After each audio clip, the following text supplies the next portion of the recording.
बाजारातील टुटी फ्रुटी विसरा आणि बनवा घरीच कैरीपासून टुटी फ्रुटी आणि ते सुद्धा अगदी रसाळ ज्युसी। ही आहे कच्ची कैरी। ही छान गोड आंबट कैरी असते, त्यासाठी तुम्ही तोतापुरी कैरीच वापरायची आहे। तोतापुरी कैरीला एक गोड आंबट चव असते, त्यामुळे आपण ही कैरी वापरलेली आहे। आता ही कैरी आपण स्वच्छ पाण्यात धुवून घ्यायची आहे, तिला कोरडी करून घ्यायची आहे। इथे आपण 1 किलो कैरी घेतलेली आहे।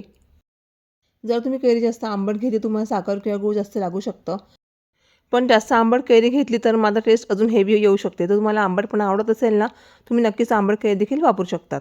तुम्हाला हवं असेल तुम्ही आधी व्हॅनिला एसेन्स देखील टाकू शकतात, फूड कलर टाकू शकतात। आता तुम्ही बघू शकता आपण कवर सगळं काढून घेतलेलं आहे कैरीचं। वरचं साल काढल्यामुळे कैरी बघा किती छान दिसत आहे बघा। आता छानपैकी आपण याला कापून घ्यायचं आहे, लहान तुकडे करायचे। फार लहान पण करू नका आणि फार मोठेही करू नका। तर कैऱ्या सोलून छोटे छोटे क्यूब्स कापा। आता हे क्यूब्स 5 ते 7 मिनटं मस्तपैकी हवेशीर ठेवून द्या फॅनखाली। फ्रेंड्स, मग जर क्यूब्स नसतील आवडत तुम्ही लांब लांब फोड देखील करून घेऊ शकतात। लांब फोड देखील खूप छान दिसतात आणि शिवाय टेस्टला देखील खूप छान लागतात। जसं तुम्हाला व्हिडिओ दाखवत आहे बघा लांब फोड करण्याची टेक्निक।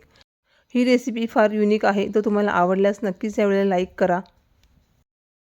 आता मस्त क्यूब्स आपले तयार झालेले आहेत, आपण त्याचा पसरवून घेऊया। आता जाडबुडाची कढई घ्यायची, ती आपण गॅसवर तापायला ठेवायची आहे आणि त्या कढईमध्ये आपण ह्या ज्या कैरीच्या फोडी आहेत त्या छानपैकी टाकून घ्यायच्या आहेत। यामध्ये तुम्हाला काही टाकायची आवश्यकता नाही, पाणी नाही की कलर नाही का तेल नाही का तूप नाही। अतिशय सोपी अशी रेसिपी आहे, 2 ते 3 साहित्यांमध्ये तयार होऊन जाते। गॅस लो टू मीडियम ठेवायचा आहे।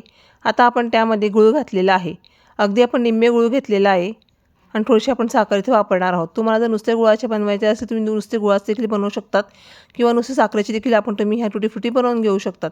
साखर किंवा गूळ दोघं पण तुम्हाला ऑप्शनल आहेत किंवा दोघं मिक्स पण तुम्ही वापरू शकतात। गूळ हा चिरून वापरायचा आहे म्हणजे पटकन हा विरघळतो। आता आपण गॅस लो टू मीडियम ठेवलेला आहे घालून, त्यामुळे काय होतं की हळूहळू याला पाणी सुटायला लागतं। कैरीला देखील पाणी सुटतं आणि गुळाला देखील सुटतं, त्यामुळे काय होतं की पाकातले टुटी फ्रुटी बनतात। मात्र कैरी सतत हलवत राहायची आहे, हलवल्यामुळे काय होतं की जळत नाही खालून। आता यामध्ये मी थोडी साखर घालत आहे बघा, 1 कप मी इथे साखर घातलेली आहे। साखर आणि गुळाचा गोडवा अतिशय अप्रतिम लागतो ह्या टुटी फ्रुटीमध्ये। अतिशय सुंदर अशी रेसिपी आहे, अतिशय सोपी आहे, नक्की तुम्ही ट्राय करा मैत्रिणींनो। आता 5 ते 6 मिनिटांनी तुम्ही बघू शकता मस्त केला पाक सुटलेला आहे। आता गॅस थोडासा मोठा करायचा आणि याला उकळी आणून घ्यायची, म्हणजे आपल्या ज्या कैऱ्या आहेत त्या जास्त शिजत नाहीत, अगदी छान राहतात आणि ही कैरी पाकात देखील चांगली मुरते। त्यामुळेच आपण शिजताना काळजी घ्यायची, खूप जास्त पण ओव्हर कुकिंग याला करायची नाही आहे। पाक तयार व्हायला आला की आपण गॅस बंद करून द्यायचा आहे। आता तुम्ही बघू शकता याचा कलर देखील चेंज व्हायला आलेला आहे, याला पाणी किती छान सुटले आहे बघा तुम्ही गुळाला। आता अजून याला 5 मिनिटं उकळी येऊ द्यायची आहे मोठ्या गॅसवरती। तर अजून 5 मिनिटांनी तुम्ही कलर बघू शकता किती छानच आलेला आहे। असं छान पिवळा रंग आला की समजायचं की इथं आपली रेसिपी तयार व्हायला आलेली आहे। यामध्ये कुठलाही मी आर्टिफिशियल रंग टाकला नाही आहे। तुम्हाला जर हवं असेल तुम्ही इन्सेन्स देखील टाकून घेऊ शकतात किंवा पिवळा रंग देखील टाकून घेऊ शकतात।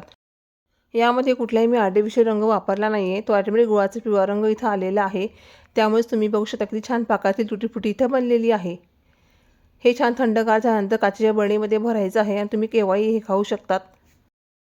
आता यावर झाकण ठेवायचं आणि सकाळपर्यंत वाट बघायची। सकाळ तुम्ही बघू शकता किती छान यातलं पाक आटून गेलेला आहे आणि अगदी नॉमिनल पाक यात शिल्लक राहिला आहे, म्हणजे आपली टुटी फ्रुटी किंवा लोणचं किंवा कैरीचा साखर आंबा, कैरीचा गुळ आंबा हा खूप छान तयार झालेला आहे।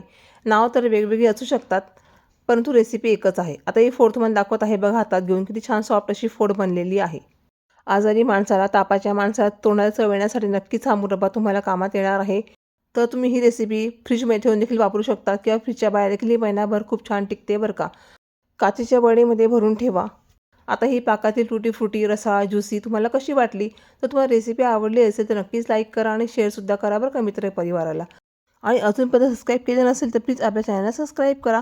अशा नवीन रेसिपी तुम्हाला बघायला मिळणारच आहेत, त्यासाठी सबस्क्राईब नक्कीच करून ठेवा। तर पुन्हा भेटूया पुढच्या व्हिडिओमध्ये, तोपर्यंत बाय बाय।